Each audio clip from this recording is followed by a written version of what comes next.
ক্ষুদ্র ঋণ প্রতিষ্ঠানগুলোকে ব্যাংক হিসেবে গড়ে তোলার ব্যাপারে জোর দিলেন প্রধান উপদেষ্টা ডক্টর মোহাম্মদ ইউনূস।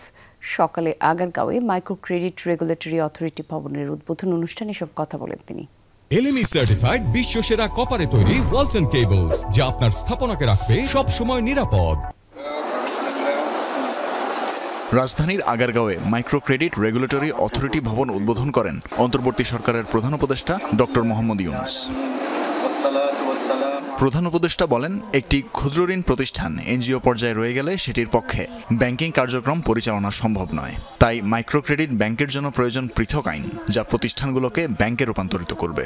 দিতে হবে সুস্পষ্ট লাইসেন্স। মাইক্রো ক্রেডিট ব্যাংক নামে একটা আইন করতে হবে। এটা আইনের কথা আবাসিক নিতে আমরা পাচ্ছি এখানে। এটা পরিষ্কারভাবে এটা নতুন একটা ব্যাংক হতে হবে, নতুন আইনে। সেটা regulatory authority, micro credit regulatory authority হতে পারে, ভিন্ন অথরিটি হতে পারে, কিন্তু we need a separate banking law. আমরা যখন মাইক্রো ক্রেডিট ব্যাংকের লাইসেন্স দেব, পরিষ্কার বলতে হবে যে এই কাজের জন্যই লাইসেন্স দেওয়া হচ্ছে, কনভেনশনাল ব্যাংকিং এর জন্য লাইসেন্স দেওয়া হচ্ছে না। ডক্টর ইউনূস বলেন, মানুষ মাত্রই উদ্যোক্তা, আর তাদের উদ্যোক্তা বানাতে সাহায্য করাই গ্রামীণ ব্যাংকের কাজ। চাকরি চাইবে না, নিজে উদ্যোক্তা হবে। এই উদ্যোক্তা হওয়ার জন্য তাকে আমরা হাতে সরঞ্জাম তুলে দিচ্ছি, যে কারণে সে উদ্যোক্তা হতে পারবে। যে কোনো ছেলে, যে কোনো মেয়ে মাইক্রো ক্রেডিট ব্যাংকের কাছ থেকে বিনিয়োগ পাবে।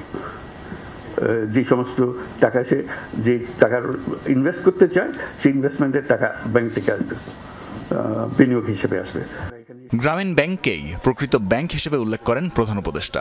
জামানতওয়ালা ব্যাংক, যারা প্রকৃত ব্যাংক বিচার করতো বলতো, তারা আজকে হাওয়া, তারা টাকা নিয়ে লোপাট, ব্যাংক শেষ। আর মাইক্রো ক্রেডিট পরিসংখ্যান আপনারা দেখতেছেন, পয়সা কেউ মারে নাই, কেউ পালিয়ে যায় নাই।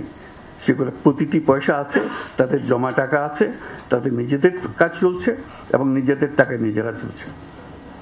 ব্যাংক কাকে বলবেন এখন আপনারা বিচার করুন। গ্রামীণ ব্যাংকের কার্যক্রমই আগামী দিনের ব্যাংকিং হবে বলেও মন্তব্য করেন অন্তর্বর্তী সরকার প্রধান। এখান থেকে আবার নতুন অধ্যায় সৃষ্টি হোক। তানভীর মৌসুম, যমুনা নিউজ, ঢাকা।